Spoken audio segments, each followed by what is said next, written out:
یہ قنوت بھی اللہ کے لیے ہے، جھک کر کھڑے ہونا، اسے قنوت کہتے ہیں۔ قانتین، قانتون، پھر رکوع اللہ کے لیے۔ سجدہ انتہا ہے، اس لیے کہ اس میں تو انسان جو ہے اپنے جسم میں جو اعلیٰ ترین حصہ ہے یہ پیشانی، یہ جب زمین پر ٹیک دیتا ہے اپنے پروردگار کے حضور میں تو گویا کہ اپنی انانیت کی نفی مطلق ہو گئی۔ ہمارے اور رب کے درمیان حائل جو ہے ہماری انا، میں، میری مرضی، میری پسند، میری خواہش، میرا فکر، میرا خیال، میری رائے، یہ میں ہے سب سے بڑی وجہ کہ جو پیدا کرتی ہے رکاوٹ۔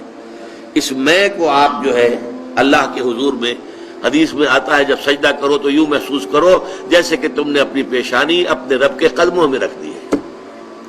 یہ کیفیت سجدہ جو ہے یہ اس کا عروج ہے۔ اس لیے حضور نے فرمایا اقرب ما یکون العبد الی اللہ فی السجود، بندہ قریب ترین جو ہوتا ہے اپنے رب سے وہ سجدے کی حالت میں ہوتا ہے۔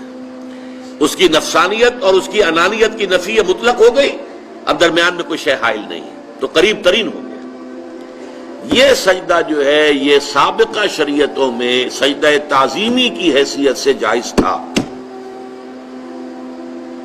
حضرت یوسف علیہ السلام کو ان کے والدین نے اور 11 بھائیوں نے سجدہ کیا، قرآن مجید سے ثابت ہے، اور سجدہ تعظیمی کہلاتا تھا یہ۔ لیکن شریعت محمدی میں آ کر توحید کی جو تکمیل ہوئی ہے اس کا ایک مظہر یہ ہے کہ سجدہ کسی کے لیے نہیں ہے سوائے اللہ کے۔ مغل دربار میں سجدہ تعظیمی رائج تھا، بادشاہوں کی شان، وہ تو بادشاہت میں جو کچھ ہوتا ہے سب مغلوں کے ہاں تھا۔ سجدہ تعظیمی اور فتوے دے رکھے تھے علماء نے کہ جائز ہے۔ شیخ احمد سرہندی کھڑے ہو گئے کہ نہیں حرام ہے، ان کی پیشی ہو گئی، عدالت بادشاہ کے دربار میں حاضری ہو رہی ہے، لوگوں نے کہہ دیا کہ وہ جھکے گا نہیں، لہذا ایسا کرو کہ ایک دیوار سی بناؤ، اس میں کھڑکی بناؤ، تو بادشاہ کی طرف جاتے ہوئے اسے اس کھڑکی میں سے گزرنا پڑے گا تو سر جھکا کے گزرے گا۔ حضرت مجدد الفسانی جب وہاں سے گزرے تو پہلے اپنی ٹانگیں نکالی پھر سر نکالا۔ گردن نہ جھکی جس کی جہانگیر کے آگے، جس کے نفس گرم سے ہے گرمی حرار۔ حاضر ہوا میں شیخ مجدد کی لحد پر، وہ خاک کے ہے زیر فلک مطلع انوار، وہ ہند میں سرمایہ ملت کا نگہباں، اللہ نے بر وقت کیا جس کو خبردار۔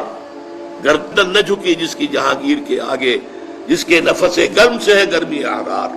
یہ ایک بہت بڑا مجاہدہ تھا جو حضرت مجدد الفسانی رحمۃ اللہ علیہ نے کیا، اور جہانگیر گویا کہ ایک طرح سے اس کی توہین ہو گئی، پھر جیل میں ڈال دیے گئے، جیل ہی برداشت کی۔